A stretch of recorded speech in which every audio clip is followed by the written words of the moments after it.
Please remember that when things get rough, you could always leave over there and come here to Sankofa Books and sit down and relax.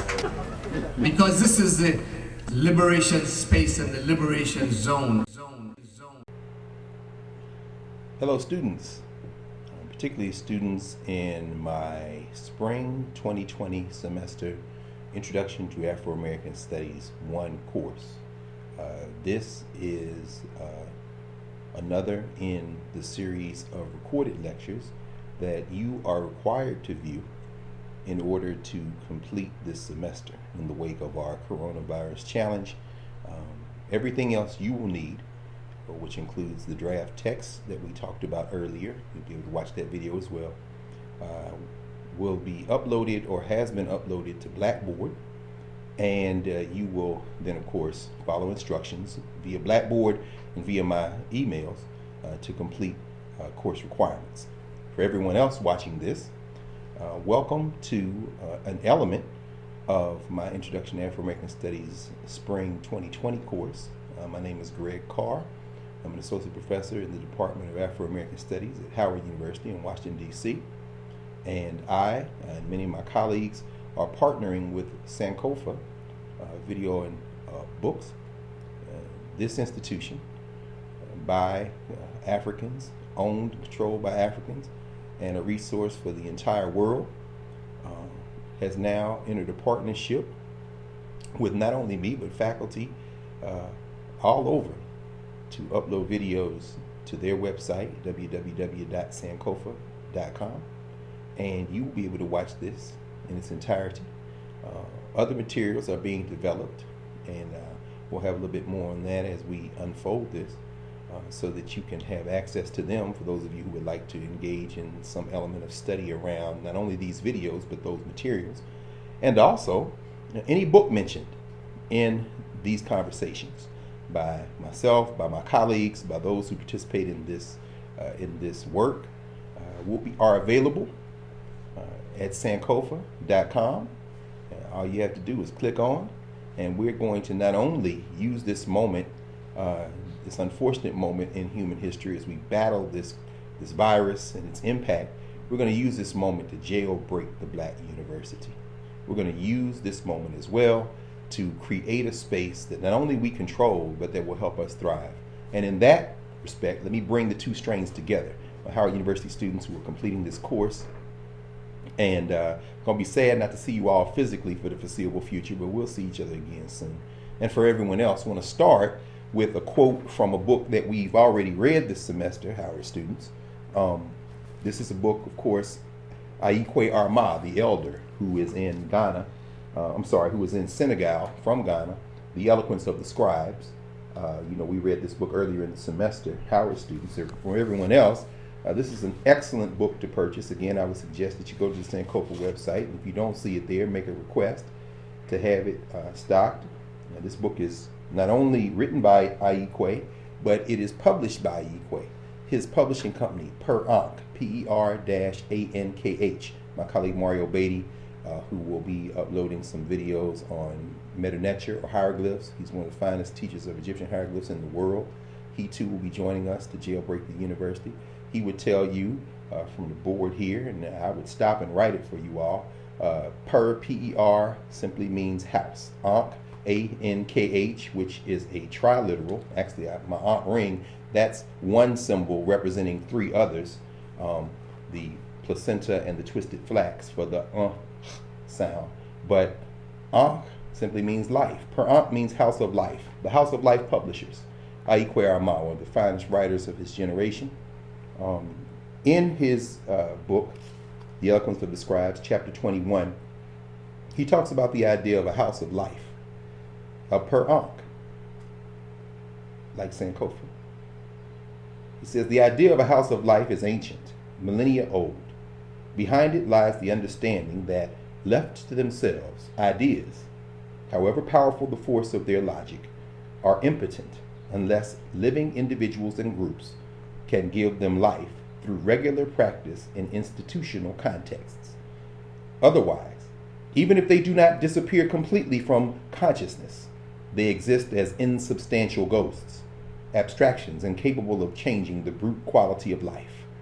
And they continue in that ineffectual state, in archives, museums, scraps of folk memory, until living beings recognize them as lost potential, take the initiative of infusing the breath of life and energy into them, and create for them venues where, nourished at last, they in turn can feed intelligence into the life around them, lifting inertia into vitality.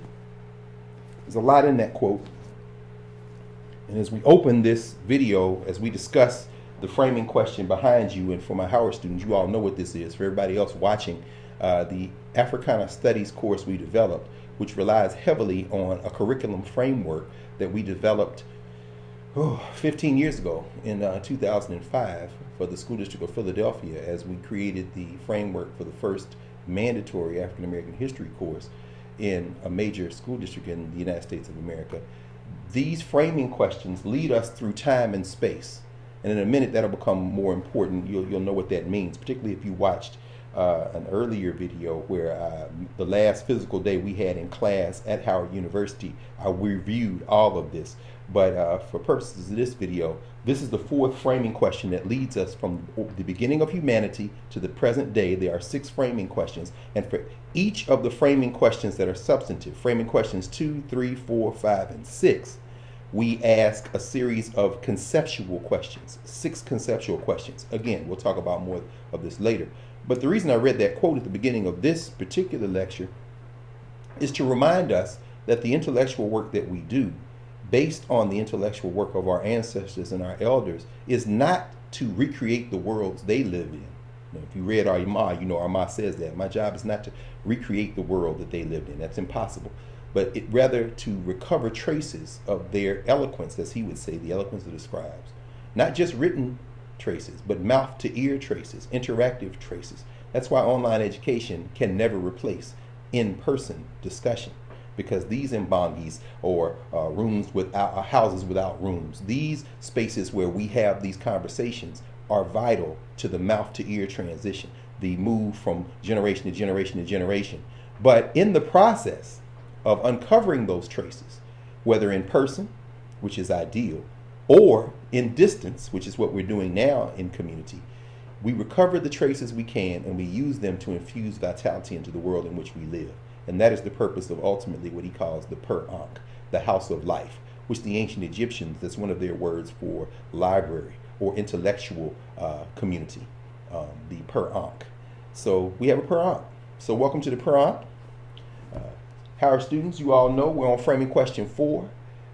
This is the framing question that you have an essay due shortly. Your essay is due April the 3rd by 11:59 p.m.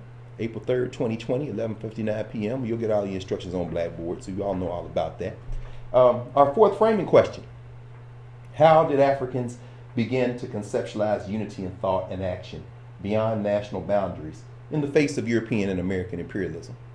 The texts we'll be using include, well, first of all, our time-space continuum. So let's deal with the coordinates. Where are we in time and space? For those of you watching beyond this, you all know time and space was an obsession of one of my jegnas, one of many of our jegnas, but I claim him in this moment because I spent about a decade apprenticing very closely with this brother, the great John Henry Clark. John Henry Clark would rear back in his lectures, or we'd be sitting around talking, and he'd say, you got to know the latitude and the longitude or something. Now, of course, that's impossible as human beings. We can't know the full latitude and longitude of anything, but we have to at least be able to articulate where are we in time and space. What's the context for our conversation? So this framing question, our time-space coordinates, the space is the world. We know we're beginning this because it's an Afro-American Studies course, and Howard's department is called Afro-American Studies because that's what the students who took over the administration building in 1968 were calling black people at that time.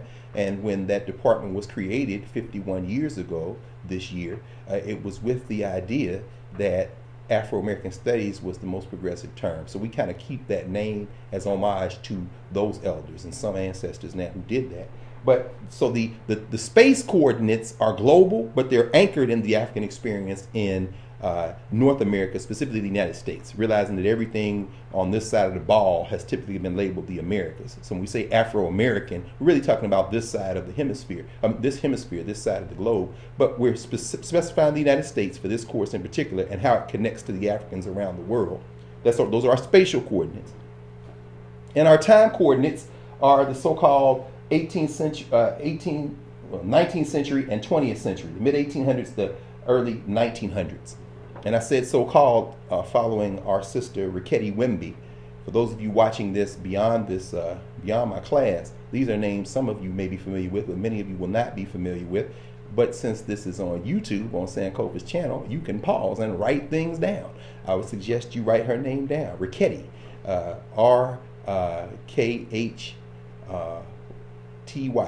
R-K-H-T-Y. Rech means to know in ancient Egyptian. Riketi Amen. A-M-E-N. Riketi Amen is one of the most accomplished students of Egyptian hieroglyphs living today. She undertook the study of ancient Egyptian hieroglyphs at the University of Chicago.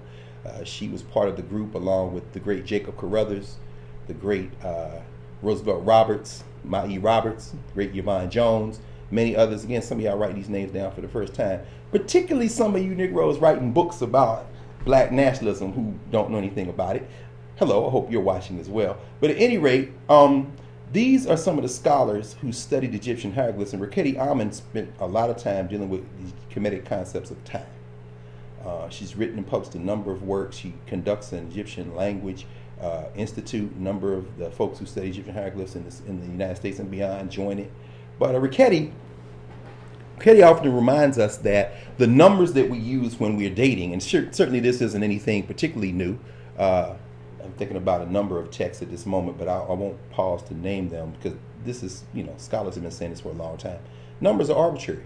They're really attempts for human beings to reduce the universe, to reduce the the experience of reality down to something human beings can kind of grasp. So when we say 1800 or 1900, we're basically using numbers that allow us to kind of orient ourselves in a social time and space. As Riketi often says, every time a perwa, a great house, or as we've learned that term in contemporary times, a pharaoh. By the way, pharaoh does not translate into king. I'll leave that to my brother Mario Beatty, who teaches some Egyptian hieroglyphs. Perwa means the great house. The perwa, the great house, could be female or male, or could be, rather in contemporary terms, I suppose, any gender. There's been a lot of scholarship, for example, that talk about Hatshepsut, or Mary Carr, beloved is the soul of God, which was one of her names, one of her 5 titulary labels. The one we know now as Hatshepsut was transgender, or was, the ancient Egyptians probably would have looked at any attempt to label gender with kind of askance. But again, that's speculation. I guess I should leave it to say that Perwa could be of any orientation, any gender orientation. What doesn't mean king, in other words, or queen for that matter. Sometimes you see Queen Hatshepsut or Queen Cleopatra. If you're the Perwa, you're the Perwa. But in the context, Riketi would say that when there was a new Perwa, when there was a new ruler, when there was a new Perwa on at the center of Egyptian governance structure, you would find that they would start a new year, what some of the scholarship would call a regnal year, the first year of the reign. So, for example, when the current occupant of the White House was sworn in, it wouldn't be 2017, it would be year 1. And when the current occupant of the White House leaves shortly, the new occupant of the White House, the new Great House, the new Perwa, it will be year 1. Because as Riketi reminds us, in Egyptian society, time will be oriented around relationships to the current governance structure. Now, for us, though, we are oriented around a calendar that was created in the wake of Western imperialism, European Christianity, also known as Catholicism, the Gregorian calendar, and so forth and so on. So we are in the year 2020 since the alleged birth of Jesus Christ, because again, time-space coordinates are oriented around social relationships. That works as long as you're not in China or any other societies that might not orient it that way, but who use it politely in mixed conversation because they speak more than one temporal language in terms of dating. This is the difference between chronology and genealogy, but we could talk about that another time. Mid-1800s, early 1900s. That's our time space. That's our time coordinates. Space coordinates, U.S. connecting to other societies, the Africans there. The text we'll be using, primarily Howard students, as you all know. And please, I'm sorry, if you left your books in the dorms and they done told you gotta come get all your stuff out, all the parents out there, I'm sorry. I know it's tough for y'all. So everybody at Howard is busting their tail, like every university in this country, trying to figure this out. And I saw folks moving today as I was on my way to Sankofa. So don't forget, if you're coming to get your books, make sure you pick up your copy of Black Movements in America that you already bought. And I know some of y'all out there with these bootleg PDFs. As a person with a law degree, let me tell you all that that's illegal, and I'll stop there. At any rate, if you want to order this book, however, the rest of you all, www.sankofa.com. Why? Because we're going to jailbreak the Black University. So this is the main book we're using. Brother Smallwood, Orrin Smallwood, Atlas of African American History and Politics from the Slave Trade to Modern Times. My Howard students know how I feel about starting anything with slavery. As the great Jegna John Clark would say, if you start your history with slavery, everything since then looks like progress. But Orrin Smallwood and Jeffrey Elliott, some good maps in here. In our map book, which has commentary and maps, I'm going to put some of these up. Units 4 through 7, and then a contemporary of Kwei Armah, like Brother Armah, still alive. The great Wole Soyinka, his book of Africa. That is the third book. We'll talk about that probably as we go for the next lecture. All right, let's move forward. Framing narrative. I won't go through these a lot because if you've looked at the previous video, you already know what this is about. The framing narrative for this framing question, I used as an example in class, those of you who are not at Howard, connections over time and space between one particular country that becomes important when we start thinking about how Africans in the late 19th, early 20th centuries began to look at each other. And again, our framing question, how did these Africans begin to conceive unity in thought and action beyond national boundaries? And by national boundaries, I really mean state boundaries. Realizing that the difference between a nation and a state. A nation is an idea, like from the Latin nasci, to be born, meaning it's a connection of not just geography, but a connection of ideas, a connection of language, a connection of rituals and icons, shrines, totems. Howard students, you know, we spent a lot of time talking about Robert Farris Thompson, among many other cultural theorists of the African world who think about things that bind people together. That's different from a state. A state is a set of people who are tied together by bureaucracy, really by social order.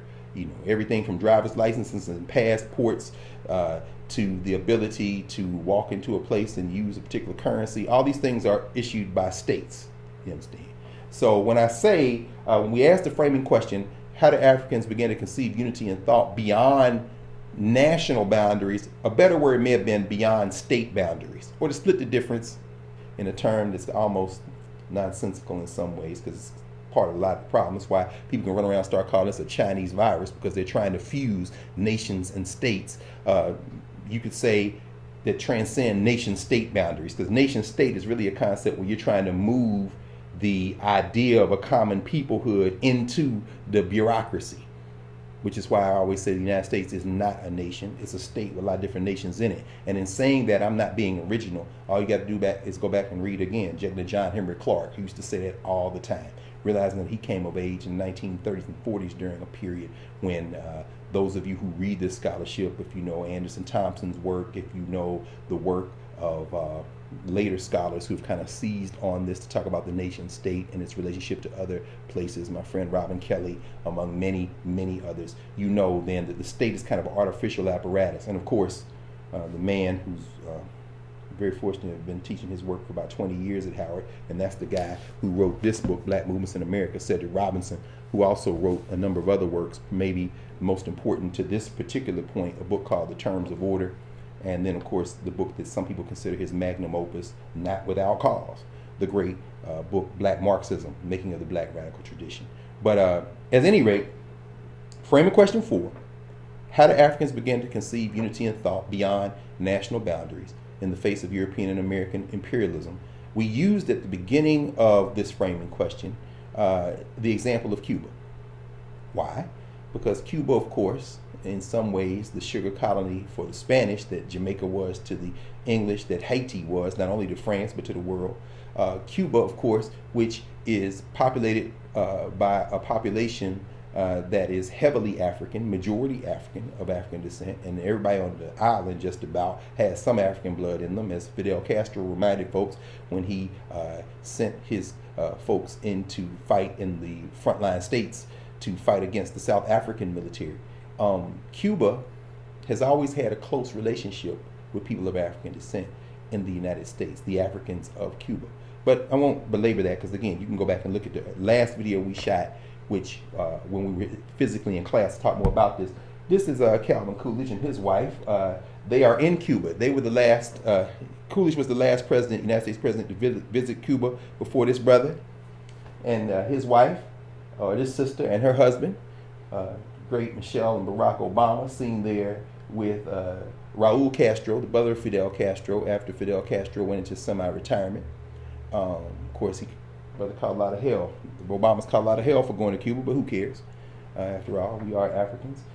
There is, of course, Raul's brother Fidel, when the Cubans visited the United States, going to the United Nations. And there's, of course, El Haj Malik El-Shabazz, brother Omawale, the son who returned home, as the Yoruba gave him that name. You know, some of y'all know about the history of the West African Student Unions and about Malcolm's trip to Africa, which seems to have not been included in Who Killed Malcolm X, which almost looked like a black whodunit, but we can have beef later. I'll leave that to all the people who beef on YouTube. Maybe I dip my toe in a little later. I don't know. We don't have no security guards running around. But anyway, this is at the Hotel Teresa, of course, which was managed by Ron Brown's father. Ron Brown, who ended up taking over the Democratic National Committee. We'll get to that in the subsequent framing question, probably framing question 5. But at any rate, read the biography of Ron Brown, by the way, if you want to read a little bit about the history of him growing up in the shadow of and running around the halls of the Hotel Teresa there. Very important hotel. Fidel did not stay at the Waldorf Astoria like everybody, many of the others who were in the UN delegations from their various countries, or some of y'all went for a pop culture reference, Jaffe Jaffer in Coming to America. No, he stayed in the Hotel Teresa because he said, I'm going up here where the black people are. I am Cuban after all, and the blood of Africa runs through the veins of the Cuban people.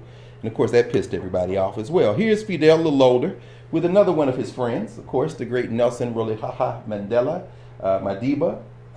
This is during one of the times when Mandela and Castro got to meet after Mandela was released. You know, one of the things Mandela did after he was released was go on a thank you tour, thanking all the people who had helped him. And of course, the European social structure, and those of you in the class know the difference between social structure and governance structure. We'll talk about that a little bit later. Those are 2 of the 6 categories I was mentioning earlier in our Africana Studies methodology. They were kind of angry at Mandela. He said, why are you thinking these people, they terrorists and they're outlaws? Mandela, in a very famous clip that y'all can find on YouTube, said, you know, your enemies are not necessarily our enemies. It's like, yeah, that's right. In fact, when Nelson Mandela and the contingent that joined him from South Africa came to the United States, they had to get waivers. Why? Patriots like Dick Cheney and them, you know, gotten through the Congress the fact that the ANC was on the terrorist list, the terrorist organization list. So you have an exception for them to invade, as Donald Trump says, our country. You know, our country. He's talking about a nation that I don't belong to. He is talking about a nation state that is in his mind. But ultimately, this man, this African, I probably have more in common with him than many people who were born in this country who would say we're all part of the same nation. And when he visited Fidel Castro, when Fidel Castro visited him, this caused problems in this European social structure, but not so much in the various national connections among people who live in these countries, in these states. Country, again, geographical designation, but tied to a formal relationship state. A lot of people who live in these state boundaries, in these countries, didn't see it the same way. And among those people who didn't see it the same way were a lot of African people. Not just African people, there were a lot of non-Africans who didn't see it the same way either. But this causes problems when you have a relationship between Africans in particular that is different than the relationship between states. So framing question 4, how did Africans begin to conceive unity in thought and action beyond national or state boundaries in the face of European and American imperialism? It's a classic example. Fidel Castro floating over these state boundaries, having different kinds of relationships. And if you want to read more about it, there's a brother here in town who has written a couple of telephone-sized books. Again, I would encourage you to order these, sankofa.com. Those Howard students, this is just a couple of things I mentioned in class. Conflicting Visions and Visions of Freedom, which takes you from 1959 all the way up through the mid-90s in terms of the relationships between the state, the United States, and Cuba as a state, but also between people who live within those boundaries who have different ideas than the people who necessarily run the countries. On the right there, you see a guy who I won't name, because I do respect the citizens of Washington, D.C., and many of the black citizens. When you fly into the airport that's named for him here in the region, they'll say, I'll pick you up at National Airport. They don't even say the name. Yeah, it's very interesting. We should talk about that another time. My friend Gerald Horne, another book which is actually on the shelves here at Sankofa that I would encourage you to buy, Confronting Black Jacobins, the United States and the Haitian Revolution and the Origins of the Dominican Republic. What Gerald, who has written by now 36 books and counting, has spent his life really writing about these transnational relationships. And all of his books that are in print, you can order here at Sankofa. And of course, he's been here at Sankofa many times for discussions. And we've hosted him over at Howard. And then he'd come across the street the next day and come to Sankofa to have these conversations. What Gerald is writing about in this particular book, really in all of his work in one way or another, but the reason I put this one up is because he's talking about that Caribbean region, where you see Africans who see each other as connected beyond the kind of artificial lines that have been drawn on the landscape by these Western imperial interests and Western imperial powers. Also reminds me of a book that we've had this dissertation for years, but finally the great book that Julius Scott wrote as a dissertation, I think it was 1986, Duke University. It's called The Common Wind, has been published by Verso Press. Those of you all looking around, if you look around on the internet, my good friend and student, in fact, who's graduating, unfortunately won't be walking physically because we've all had to suspend our physical graduations, but Nick Cannon, y'all go look at the Cannons for the Cannons class where he and I discussed the book The Common Wind. Because again, we take this literacy thing very seriously, and of course Nick's platform is universal. So we figured if Nick gets out there and reads The Common Wind and we sit there and talk about it, some of y'all might actually go buy that book. And if you buy The Common Wind, buy it at sankofa.com. But the whole point that Gerald Horne is making here is that these Africans begin to see each other beyond the artificial boundaries. And the idea of Haiti animates the hemispheric imagination. In other words, Africans everywhere look at what the Haitians did, said we could do that. And if you go to read Julius Scott's book, The Common Wind, what you'll find is that he has a phrase in there that he calls what's going on in the Caribbean during the as early really as the early 17th century, late 16th century. He calls it the ungovernable Caribbean. In other words, these Africans are walking around. Yes, they are enslaved technically, but you got Negroes with chains that they can't solder off yet or break off yet, walking around the docks like they free, and nobody's going to, snitch on them. You got sisters who are technically enslaved, but they're selling fruits and vegetables on the docks and these different islands, and the Europeans basically kind of leave them alone. They got a kind of a truce with them. Why? We can't govern y'all. The ungovernable Caribbean. That gets turned into something else centuries later, and some of y'all watch Johnny Depp, Pirates of the Caribbean, stuff like that. Understand that concept of the pirates in the Caribbean has a lot to do with the ungovernable Caribbean. The ungovernable Caribbean. So we're going to move very quickly to another manifestation of Cuba and the United States in terms of these two states having Africans in them who conceive unity in thought and action beyond those boundaries, with the great John Burks Gillespie. You see Dizzy Gillespie over there, South Carolina, over there, his friend James Moody, saxophonist, and the great Luciano Pozzo. Those of you who are music fans y'all know Chano Pozzo, the great Chano Pozzo. Mario Bauza tells this story, not only in books, not only in recorded interviews, but you can, Dizzy Gillespie would tell a story for the rest of his life about how Chano Pozzo, Dizzy was looking for this particular sound to add in his band. He wants that percussive sound, that Latin sound, so to speak.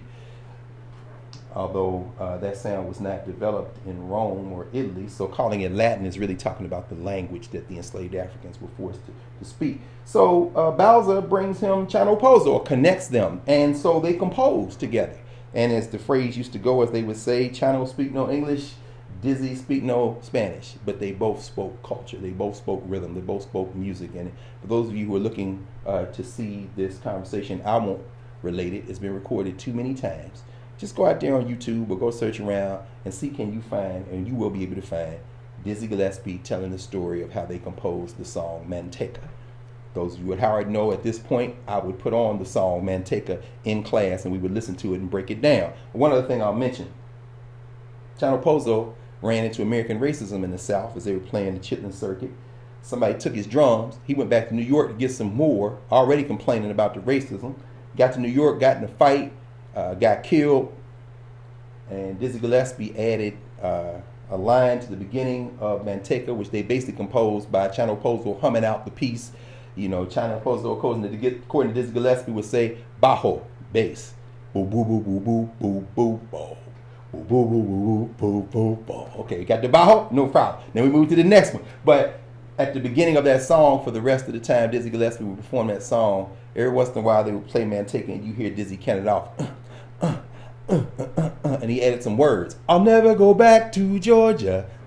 I'll never go back to Georgia. That was almost an homage to the ancestor, Chano Pozo, who they had composed Manteca together. Yes. There were other riffs on I Never Go Back to Georgia, by the way, that y'all can stop and look at. Let's look at the frame of narrative. Howard students, y'all know where this comes from. Everybody else, this is from our syllabus. I'm going to read it one time. Keep going. Resist the urge to go down phrase by phrase, because the Howard students know this. Everybody else, y'all can read it for yourselves. By the mid-19th century. Yes, I hear you in my mind. Yeah, I stopped again, didn't I? Yep. I can hear Rickety right now, but we're going to say 19th century, says.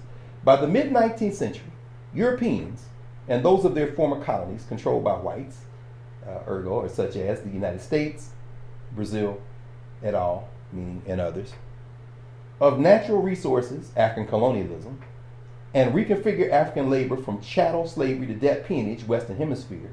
I'll say this. They began by the mid 19th century. Europeans are being kicked out, American Revolution, or withdrawing in the Caribbean, some Latin America, or Simon Bolivar notwithstanding. They're withdrawn from the Western Hemisphere, and then they turn their sights, among other places, Asia, we talk about India and some of the other places later, Ceylon, some of the other places, Australia. They're turning their attention to Africa, among others, and they're going to go into Africa. So by the mid-19th century, Europeans end up doing it anyway, didn't they? Europeans and those of their former colonies controlled by whites, like the United States, Brazil, and all those colonies that are now states in the Western Hemisphere, began to systematically dispossess Africans of natural resources. African colonialism, having gone in and gotten the Africans first, that's what Ole Shenk is writing about in Of Africa, among many other places, and reconfigure African labor from chattel slavery to debt peonage, that's the Western Hemisphere.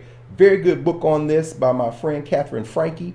This whole reparations thing is hot. There's a dozen books we could talk about reparations, all of which you can get at Sankofa. Another book you can get here, my friend Catherine Frankie, who's at Columbia, also at the Center of Constitutional Rights, is called Repair. She writes about how they transferred that land to Africans in Mississippi and South Carolina for a split second to help them win the war, promised them to be able to keep the land. Y'all know Field Order 15, General Sherman, 40 acres and a mule, but reneged on the promise, turned it over back to the people who had it before, the enslavers or land speculators, and that's what creates this debt peonage system, one of the things, in a world system.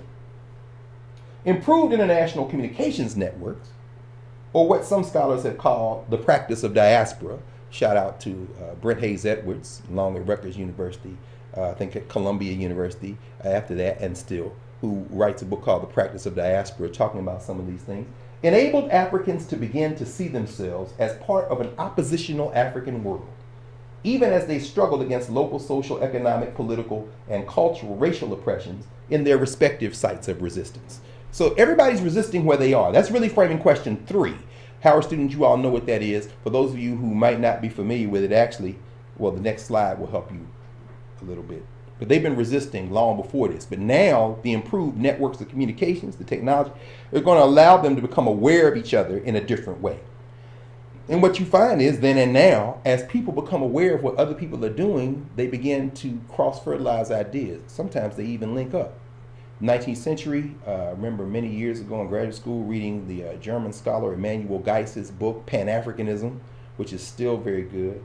Brother Ezedebe, who wrote a book on Pan-Africanism, was on the faculty at Howard for a number of years. Wow, I can think of a whole lot of other people, but we'll pause there for now. Let me go to these. But in other words, Pan, P-A-N, means all movements. People talk about Pan-Germanism in the 19th century. People talk about this notion of having ethnic identities that transcend state boundaries. Well, the Africans weren't excluded from that idea. Pan-Africanism, very important. We'll talk about that. The semester today. And yes, there is a semester. Look at us. Look at us. Look at us. We can't be stopped by no virus. The first framing question, as we know, how do we undertake the study of the Africana experience, or better put, Africana experiences? There is no one experience. People say the black community is not a monolith, as if that's a revelation. Yeah, the human community is not a monolith. All of these, to snatch a line from Benedict Anderson, among many others, Eric Hobsbawm, or you name it, all of these are invented communities. But the first question we ask is, how might we organize, undertake the study of these experiences? We come up with these conceptual categories and these framing questions, because this is the question we asked ourselves when we were putting that Philadelphia curriculum together. If y'all want to see more about this, there's a video floating around out there. My very good friend Karen Hunter went on her show a couple of months ago, earlier in 2000, maybe late January maybe so-called President's Day, right? And she asked me about that curriculum, and I talked about it. But we can talk about that, and we can link that too. We'll link the Sankofa and the Karen Hunter show sites. How do we undertake the study of Africana experiences? Well, we use assumptions from the academic field and discipline of Africana studies, and it is a discipline. If y'all read my article in the journal Socialism and Democracy, what Black Studies is not. Black Studies is not an obsession with the what. Black Studies is an attempt to formalize a systematic approach. It is the how that makes it Black Studies, not the what. So a lot of people out there who are talking about Black Studies, saying they're doing Black Studies, really they're looking at interesting Black stuff, and they call that Black Studies. It's a difference. And we could beef about that at conferences or whatever, but just for those of you, what is Black Studies? Read their article. At any rate, using assumptions from the academic field and discipline of Africana studies to create conceptual categories and framing questions to guide our research inquiry. So the only question in these 6 that doesn't apply the conceptual categories is the question that led to the conceptual categories. First thing you got to ask yourself in any intellectual approach is, how are we going to approach this subject? A lot of people, too many to cite, that have talked about that. One I will cite for those who might be taking some notes is the great Congolese scholar Theophile Obenga, still alive in his 80s, my dissertation advisor, very important junior protege of the great Sheikh Anta Diop, whose whole life was about methodology. If you don't know that name, Obenga, look it up. Second frame of question: how do Africans preserve and affirm their ways of life and use their cultures as a means to resist enslavement? Time-space coordinates going to take us from the dawn of humanity, or human history rather. Difference between dawn of humanity, difference in human history. We were around a long time before we had the ability to really set down what we had experienced and passed it on, okay? And we didn't always just pass it on with writing. All the cultures were oral before they were written. So we're talking about the difference between written history and oral history. Yeah, you can make a distinction in terms of technique, but when we start thinking about the archive. A lot of very good stuff on the archive now. Saidiya Hartman, so many others writing about the archive.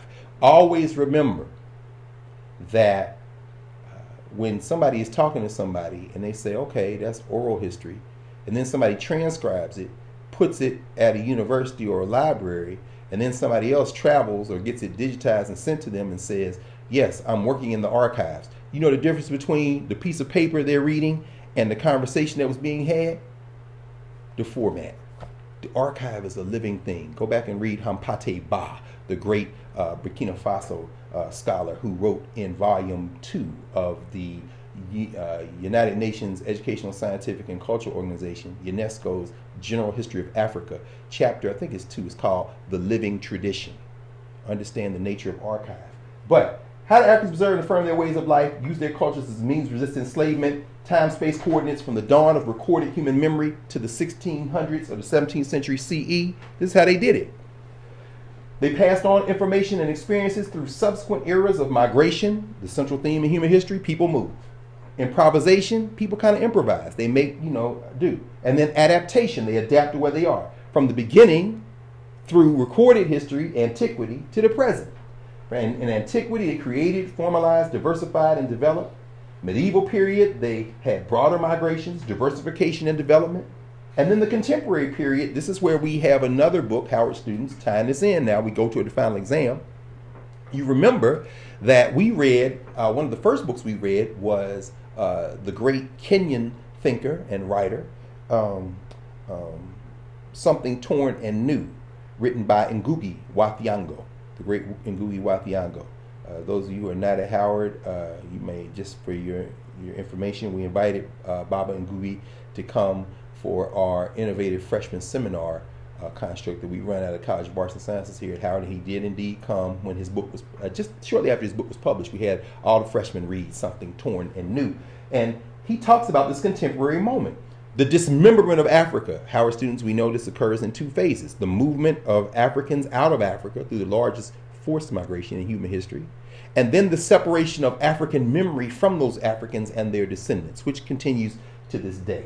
So we have, you asked, how did they preserve and affirm their ways of life and use their cultures as a means of resist enslavement? We know cultures bleed. We know cultures move. We know cultures do not stay the same. So we know that even as these cultures adapted to where they were, we had them move through time and space. And people move, they adapt, they improvise, they move on. They move, they adapt, they improvise, they move on. They do it with art. They do it with culture. They do it with music and painting and dance. They also do it with their ideas about the world. This is where the rest of those conceptual categories are going to come in. And they've done that. Africans have done that. So the question my dear friend, now ancestor, one-time colleague, the great Ron Walters, the great political scientist, the question he raises at the beginning of his book, Pan-Africanism and the African Diaspora. And I was very lucky to have been the last faculty member on the Howard University campus to have Ron Walters come and talk to his class. Ron Walters talked to my class a few months before he passed away, because we always read his book in my Pan-Africanism class. Ron Walters would always ask this question, and he asked it in that book. The question we should ask ourselves is not just, when did African people in the United States of America become Americans? The question you should also always ask is, when did they stop being Africans? They didn't. We didn't. How did Africans preserve and affirm their ways of life and use their cultures as a means to resist enslavement? And see, if my students were here, we were having this conversation at this point, because Howard has at least one African from everywhere in the world and one African with every political position in the world. This is where we would have a rich conversation between the Africans of the Caribbean, the Africans of the United States, the Africans of the continent of Africa from all over the continent, mixing it up with Africans raised in Europe and places like Canada or Brazil. And it'd be a hell of a conversation, because there are 240 students in this class. This is the thing you can't replicate online. You massive open online course advocating people out there. Anyway, the answer to framing question 2, they migrate, they adapt. In greater detail, y'all know. Framing question 3, the one before the one we're discussing today. What are some of the similarities and differences in practices of self-determination of Africans in the United States and their counterparts throughout the hemisphere? The time-space coordinates there going to take us from the 16th and 17th centuries to the mid-19th century. So right up to where we are now. This is the one, Howard students, that we did right before the midterm. So we're not going to review it. But for those of you watching, we'll back map some of this. We're just getting started. I mean, the Sankofa team is flat-foot brilliant. They got all kind of technical capacity. They got the folks who, I mean, you're talking about literal filmmakers up here. You see what I'm saying? So for those of you who are my colleagues who've already reached out to some folks who've responded favorably, Morehouse, Morris Brown, Payne College, you name it, Claflin, you know, we're thinking about getting you to upload some work and put it on this website too, because we're getting ready to jailbreak the Black University. You understand? So as we're doing that, understand that all of this conversation we're having in framing question 3, I could be sitting here talking about it and going through the text and referring you to people. I look forward to my big brother, Sam Livingston, a Gullah son, who's on the faculty at Morehouse, is the chair of the Africana Studies program at Morehouse, giving a talk about maroonage. I'm really looking forward to my dear brother, our dear brother, the great Daniel Black. Howard students, y'all know that name because Danny came up here and we used his book for freshman seminar a couple of years ago, and we read his book in this class, the book The Passage, where he talks about how this question of maroonage emerges. how we began to resist from the initial capture all the way through to the end of enslavement, and we freed ourselves, as we know. No shout out to Abraham Lincoln. I'm a Lerone Bennett Jr. man. Not that I haven't read Foner and all the rest of them cats, and not that I don't relish Harold Holzer and all them, and not that I'm not a Lincoln file, because I was down there and they did the anniversary when they assassinated Abraham Lincoln. I believe in knowing. It's always better than not knowing. But when it come down to it, I got to ride with my man. The last time I saw him alive, Lerone Bennett Jr. I was in Chicago in a used bookstore on my hands and knees looking for books. I looked over to my left, saw some dress shoes and some pants. I looked up and it was Lerone Bennett Jr. I said, Lerone Bennett Jr. Hey, brother, what you doing, Lerone? Hunting Lincoln, brother.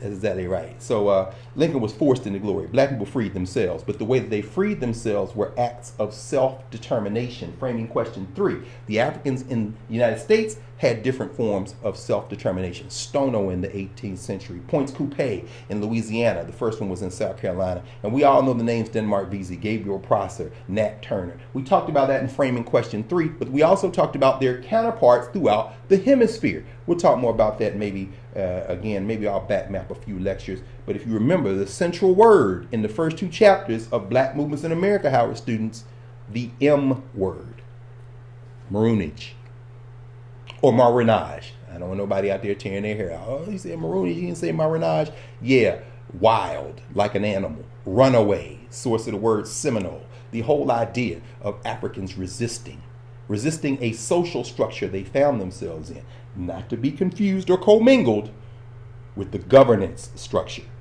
These are the first 2 categories that we use. More on that in a minute. In fact, let's just get to it, because we're at the 4th framing question. I'm sorry. Answer to framing question 3. African resistance is shaped to local, regional, and international elements of the modern world system social structures. So wherever you find yourself, you resist based on what you can do. If you're a woman in Boston, a black woman in Boston, and it's the 18th century, and they have you cooking in the kitchen, maybe you let the fire burn a little too hot and the place burns down, which means the social structure has to pass ordinances telling these black women they got to cook outside. If you are the women on the plantation of Montpelier, James Madison's father's place, then, you know, maybe if you're an Igbo woman, you bring some of those ways of knowing that you brought with you on the boat, and you use them to poison the male ancestor of James Madison. There's a whole book about it. I think Douglas Chambers, University of Virginia. The book's called Murder at Montpelier. One of the singularly unique experiences of my life. I had last year in 2018 when I spent the night for the first time in my life on a plantation, and that plantation was Montpelier. And the night before we went to bed, I'm sitting there in the dark and around a bonfire with some of the finest scholars in the country. Shout out to my brother Hassan Jeffries at Ohio State University, who helped lead that team of scholars. And you know, I asked him, do you think Doug Chambers was right? Did the Igbo women poison James Madison's grandfather? The consensus was, yeah, probably.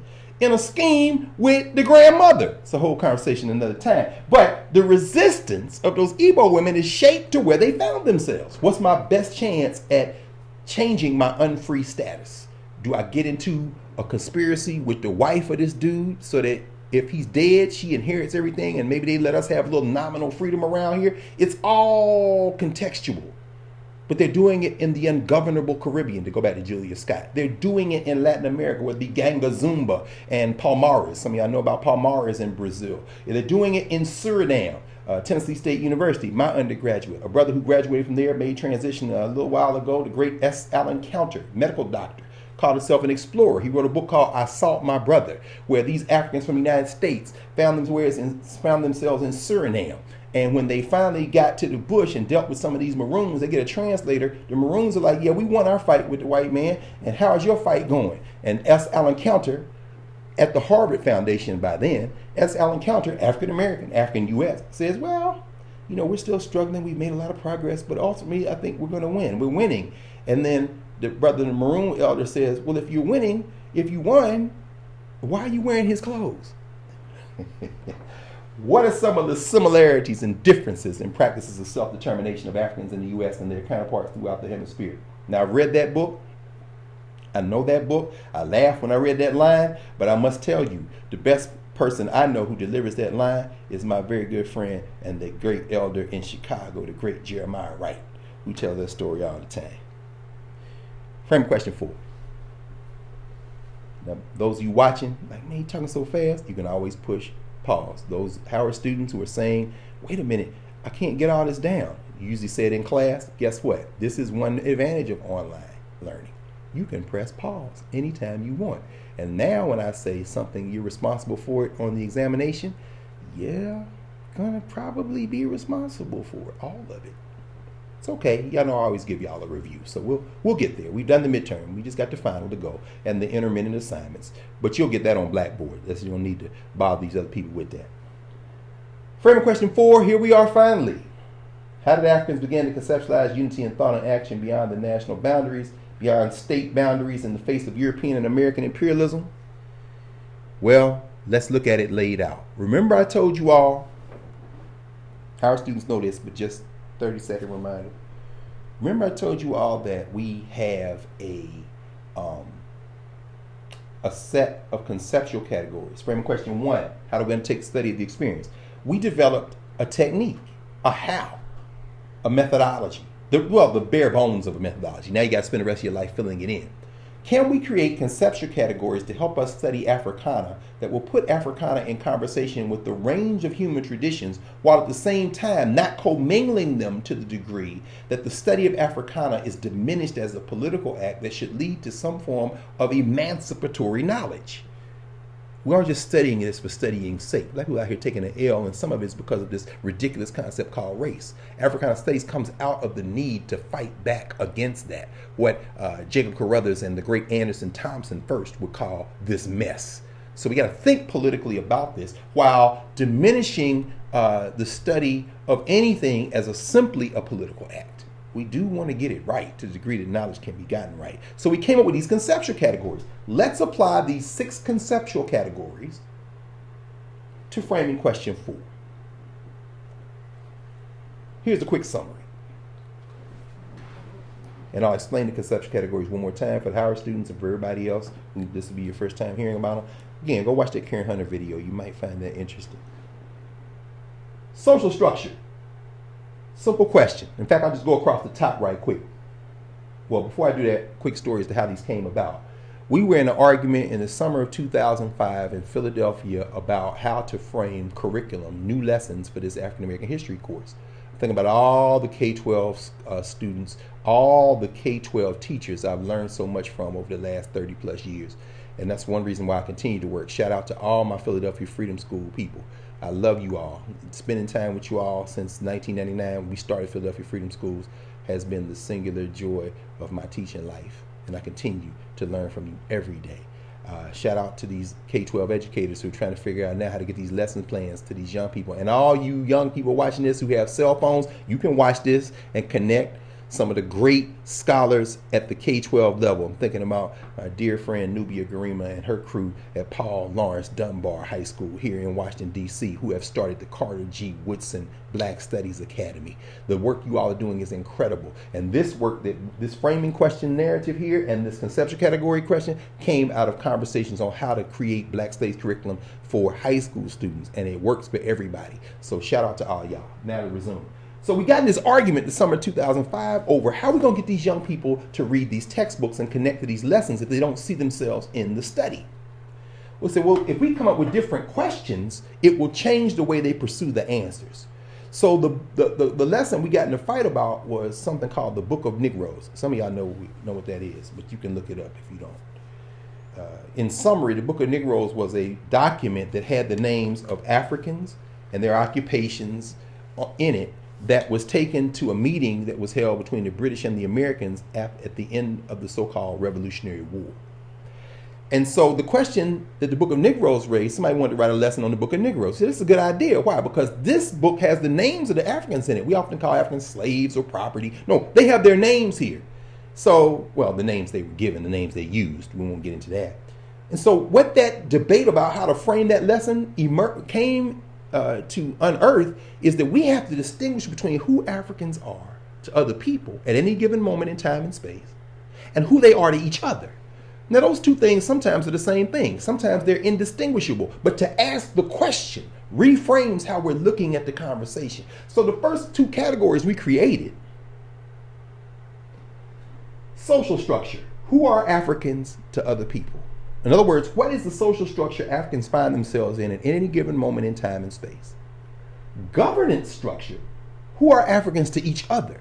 What is the nature of the intimate relationships, the interactions between Africans at the local level, national level, international level with each other? How do they govern themselves when they are thinking about themselves, first and foremost, in relation to each other? You ever heard somebody say, they're not invited to the cookout? Okay. See, the cookout exists in the society people live in, but the cookout is what black people control. So you can give a pass to the cookout. Even though somebody called the police at the cookout, they come break up the cookout. You understand? The social structure exists outside the governance structure, but somehow the governance structure is usually in play in some way. Think of the governance structure category as the cookout question category. Who are Africans of each other? I'm sorry, who are Africans of people? Who are Africans to each other? The other four categories really feed more into this category. Ways of knowing. What ways do Africans create of viewing the world, of conceptualizing reality, of setting the way that people relate to each other in that moment in time and space? To continue the cookout analogy, y'all might be playing spades. Are there black rules for playing spades? No. Maybe yes.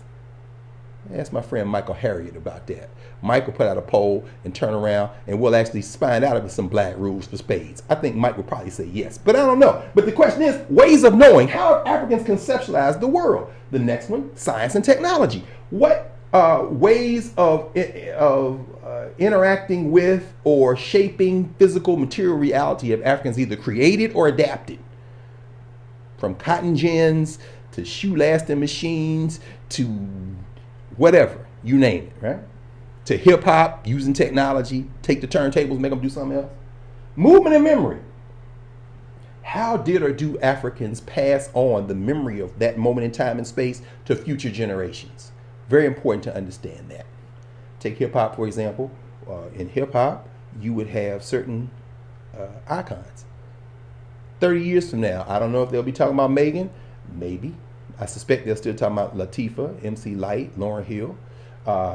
30 years from now, they may or may not be talking about, you name whoever the hot MC is of the moment. They may still be taking their horse down Old Town Road. But one thing's for sure, when you say the God MC, everybody will still be saying, oh, that's Rakim. No question. Rakim, actually. Ra meaning son. Kim meaning black. Kim, also the base of the word Kemet. Read Rakim's memoir, co-written, collaborated with my dear friend and brother Bakari Kitwana. I'm glad I got a chance to dap the God MC up and thank him for that work. He explained his name in there. Understand the 5%ers, ways of knowing, coming from a governance structure. The science and technology they were conceptualized, they got all the thing with mathematics. Rakim writing about it in his memoir. Movement and memory, how do we remember Rakim, even though he's still alive? But like me, you got a guy in his 5th decade of life and you're saying, wow, what does old head hip hop look like? My God, we got old. At any rate, cultural meaning making, the last conceptual category, you always ask at any moment in time and space, in that moment, how did or do the Africans mark that moment? Hip hop again, Megan Thee Stallion, she gonna go in the last category, cultural meaning making. Hot Girl Summer, that's cultural meaning making. Is there an equivalent in the mid-19th century in the United States? Yeah, in some ways, it's the battle hymn of the Republic. Negroes was making that the national anthem. We can talk about that another time too, this Civil War stuff. These, you can freeze this if you want to look at that. All this is an attempt to describe how these categories here, these categories, fit the framing question 4. So let's go through them quickly, students, because you all have already gone through this. Anybody else watching, you can pause it. Social structure. Framing question 4. How do Africans conceptualize unity in thought and action beyond national boundaries or state boundaries in the face of European and American imperialism? Well, what is the social structure they face? The social structure they face is European imperialism. European-oriented colonialism and imperialism, meaning what? Europeans, both as a kind of social, cultural, loose social cultural grouping. Italians are not Irish are not Germans, but when they come to the United States, the work of Noel Ignatieff, you name it, they become white, so to speak, right? David Rodiger, probably best to read. Well, not best, but one of the better to read on that. David Rodiger. Omi and Winant, right? Racial formations. A lot of that work. Howard Winant used to be at Temple when I was in grad school there, now on the West Coast. European-oriented colonialism and imperialism means people who perceive themselves as white. And in the United States, they're going to pick up some cheap bargains, they think, in the Caribbean. America's backyard, so to speak. America's empire of color. If you want to go look at even John Hope Franklin's book, From Slavery to Freedom, 9th edition, book Higginbotham, would talk about America's empire of color. Matthew Fry Jacobson, whiteness of a different color. All these kind of things. They're going to expand through the hemisphere, right? But in Europe, they're just going to go and try to take over the rest of the world. That's all the scholarship on colonialism, right? We haven't gotten to neo-colonialism or post-colonialism, but the idea we're going to take your stuff, right? It's YouTube. I would say S-H-I-T, but I guess I spelled it, so that would help the children watching. All right. Who are Africans to other people? Resources to exploit. Not talking about the good people, bad people. We're talking about morality. Look at the political economy. You hear Sidney Robinson in my ear now. Governance structure. Framing question 4. There's local and increasingly international resistance by Africans and others. People don't like being oppressed of any background.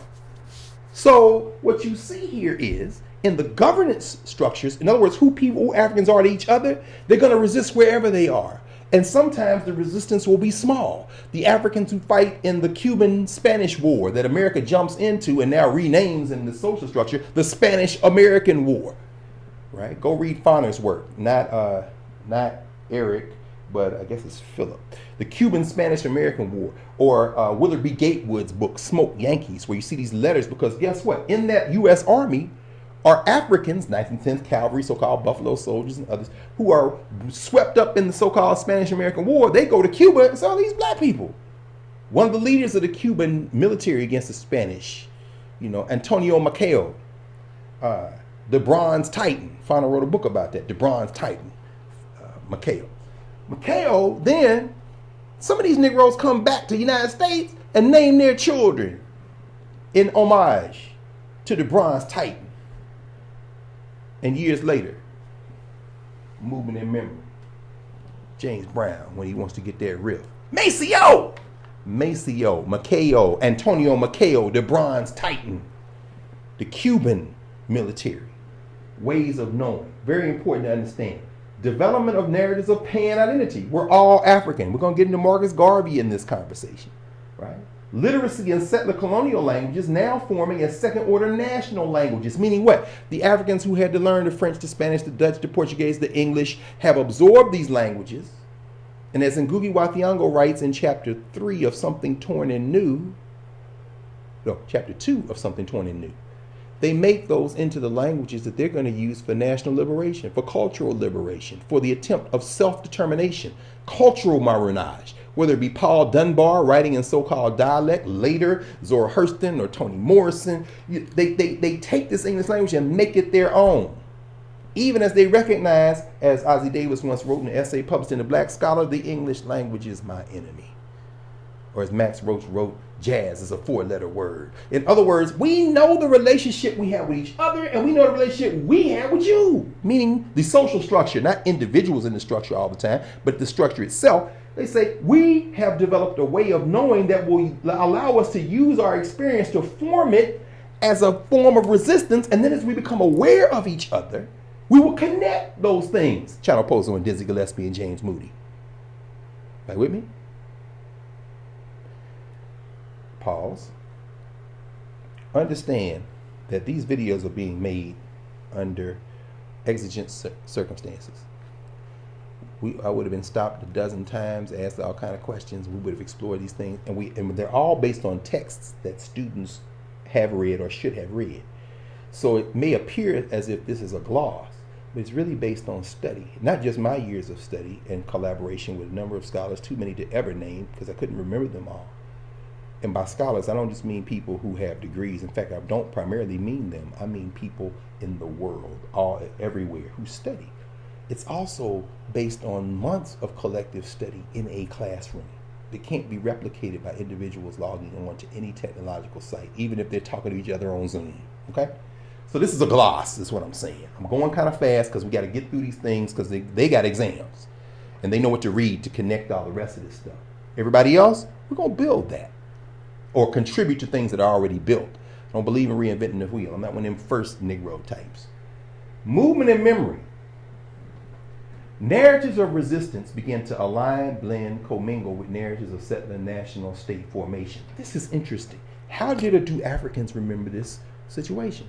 Let's take a very quick example. Major League Baseball. Friends, unit in the map book. Let me go to unit number 7 and go to map 99. Map 99, the Roaring 20s and the rise of the Negro Baseball League and its teams, 1920 to 1950. The great Andrew Rube Foster in Chicago, Chicago American Giants. Shout out to Chicago Negroes watching. I love Chicago. Understand that, I'll read from the map book and distinguish. By the end of the Civil War, baseball had become a popular sport and was well on its way to becoming the national pastime, meaning the U.S. During the early 20th century, it became synonymous with America. While whites praised and admired the home run record of Babe Ruth and the team play of the New York Yankees and Chicago White Sox, the Negro League helped the sport to grow and flourish in the black community. Go on. You know where this is going. They had great teams. They were all over the place. Kansas City Monarchs, the New York Black Yankees, the Homestead Grays between Pittsburgh and here in D.C. Here's the point I want to make when it comes to this question of movement and memory. How do Africans remember this experience? These narratives of resistance, like a Negro League forming in segregation, begin to align, blend, commingle with narratives of settler national state formation. Because out of the Negro Leagues comes a second baseman, ex-Army man, former military man, who gets, he moves into the Negro Leagues because he plays baseball. He plays second base for the Kansas City Monarchs, but he's a little older. He's a veteran. He looks like he may be a good example for somebody who's a Negro who could help some white teams in the social structure make some money. So Branch Rickey, who had encountered black people as a player when he played baseball, ends up going into the Negro Leagues and drafting or signing Jack Roosevelt Robinson. Jackie Robinson, who they call Jackie, who's still alive, calls him Jack. Who are Africans to other people? Jackie. Who are Africans to other people? Jack. To us. Jack. Meaning, give me a quick example. I'll give it to you in about a minute. I'm going to tie this together. Robinson becomes the first formally identified African to play in white Major League Baseball. Why do I say that? Because you had Africans who call themselves Cubans or Indians who were playing in white Major League Baseball. But Robinson fits the narrative of settler national state formation because the objective, integration, is really commingled with another objective, make that money. Because once Robinson comes into white Major League Baseball, the Brooklyn Dodgers become Black America's team. They still go to Negro League games, but the Negro Leagues begins a descent and it begins to die. The biggest business in Black America begins to collapse. And Jackie Robinson is there. And guess who else begins to come in? Some of the Africans who have been playing in Negro League Baseball who speak Spanish. The Cuban X-Giants was one of those teams, for example. Satchel Paige and them used to barnstorm through the Caribbean, through Mexico, playing with, the Chicano brothers and sisters. Here's the point. Here's the example. As I tell you, I'm going to give you another example. An African from Puerto Rico by the name of Roberto Clemente comes in. Realizes once he gets to America, like Chano Pozo, hell, I'm black. I know I was black, but damn, because we got our own thing in Latin America, talk about that. But here, this Jim Crow thing is real.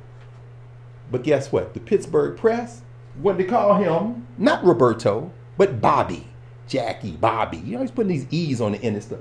Roberto Clemente, like, nah, my name is Roberto. So what does the press begin saying? He's sullen. He's moody. No, my mom and daddy named me Roberto. You gonna call me Roberto. We call him Roberto now. And guess what? Fast forward all the way to movement and memory.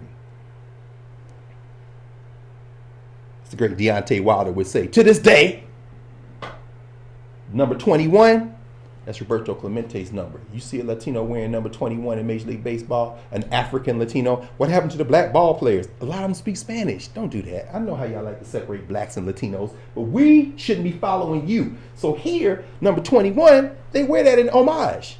Number 24, that's Willie Howard Mays. Willie Mays, very important. Why? Willie Mays played in the Negro Leagues, Birmingham Black Barons. Another dude named number 44, actually, Henry Aaron, played in the Negro Leagues. They came out the Negro Leagues, and when they came into white Major League Baseball, they ended up setting many of the records. These are numbers, when you see them on the backs of black ball players, you might ask them, and they'll tell you, that's why I'm wearing it. The one number that everybody can't wear anymore in white Major League Baseball is the number that allowed this commingling with settler narrative state formation, and that's the number 42. The number 42 was worn by Jack Roosevelt Robinson. Who names their child Roosevelt? No, it wasn't for Franklin D. It was for Theodore when Jack Roosevelt Robinson was born in Cairo, Georgia, 1919. Cultural meaning making. Framing question 4. How do Africans begin to perceive unity in thought and action beyond national boundaries in the face of European and American imperialism? The creation of music, dance, spoken and written texts that preserve and acknowledge the existence of specific maroon icons, shrines, rituals, and totems locally and internationally. What does that mean? That means that in any given moment, in the moment we're talking about, framing question 4, how they begin to see unity in thought and action, there were specific icons, shrines, rituals, totems. What is an icon? An icon is like a figure of uncritical praise. It's 2020. You can't say nothing bad about Harriet Tubman or Martin Luther King or Malcolm X. You better not turn your face up and say something crazy about Rosa Parks. Y'all see how that went down in barbershop. Icon, figure of uncritical praise. What is a shrine? A shrine is a physical place people go. I'm sitting at a shrine. This institution is named Sankofa, from the Akan, Sankofa, 3 different words. Go get it. What does that mean? Go back and get it. Go back and get what? Go back and get the thing, as Armah said, is important to you and bring it forward to use it. Sankofa. Why is this a shrine? People make pilgrimages to this place. Why? Because it's connected to a time in the history of Africans in this country, in the United States, where cultural resistance was at its peak. So it kind of commingles movement and memory. What's the difference between these two? Cultural meaning making is the thing you do in that moment. Movement and memory is how you remember that thing. So almost 3 decades ago, there was a film created named Sankofa. Some of y'all watched that film, Sankofa. The people who created that film, the woman and man, the husband and wife team that created it, and all the people who rock with them, this is the physical place that was created in part because people all over the United States and now all over the world paid their money and rented out theaters and got that stuff together and paid to see. And they took those resources and pumped them into having a physical place, which is why we can record this right now. That makes this a shrine. You understand? We're doing it in Washington, D.C. George Washington is an icon in the social structure, a figure of uncritical praise. George Washington had wooden teeth. No, George Washington's teeth, as they're discovering now, came out the mouths of other enslaved people on his plantation. You can't say, yeah, I know, he's an icon. Yeah, right. You know what George Washington mean to me? He's on a $1 bill.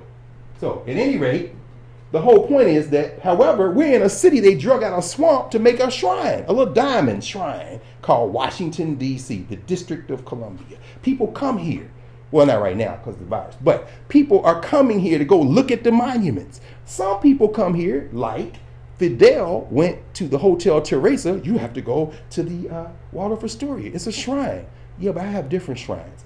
I am part of the governance structure. I'm going to go to the Teresa. Why? It's a shrine. So when he went there and met with Malcolm, that's cultural meaning making. That's something we remember later, but it happened in a specific moment. So specific maroon icons, shrines, rituals, Kwanzaa, Christmas, you name it. Totems. A totem is a portable shrine. Focus on this one, and I'll keep going. Framing question 4. How did Africans begin to conceptualize unity in thought and action beyond national boundaries in the face of European and American imperialism? Time-space coordinates. The United States branching outward, Africans here branching outwards during the period from the mid-19th century to the early 20th century. Probably no more important organization in the governance structure of Africans during this period, and for answering that question, how they look at unity, than the organization that begins with that word, the Universal Negro Improvement Association and African Communities League of the World, founded in 1916 by Marcus Mosiah Garvey, by Amy Ashwood Garvey, continued on a national level. Those of you who were in class, last class we talked about that's map 97. Marcus Garvey and the Universal Negro Improvement Association, there's the problem right there, because Amy Ashwood was right there with him. You got to say Marcus and Amy Garvey if you're going to name two people, but it's cool. You understand? Or actually, it's not cool, but we rewrite all this at some point. And there's a lot of books. In fact, one of the few places where you can click on something and they can send you this book by the great Tony Martin, my good friend Tony Martin, who's now ancestor. Bobby, I don't know him like that. Robert Hill and others who edited the Marcus Garvey papers. You can buy those as well. I mean, I got them all. It cost me a lot of money on the HBCU salary. But the great Tony Martin, he was the kind of pioneer scholar of Garvey. And he, in his own governance structure, like per he published his own books through the majority press. That entire backstock has been purchased and is being brought back out into print, including the books like Race First, like all the primary documents in the book African Fundamentalism, like Marcus Garvey's short book, The Course of African Philosophy, like not the only book, she actually published her own book, Amy Ashwood Garvey, with Lionel Yard.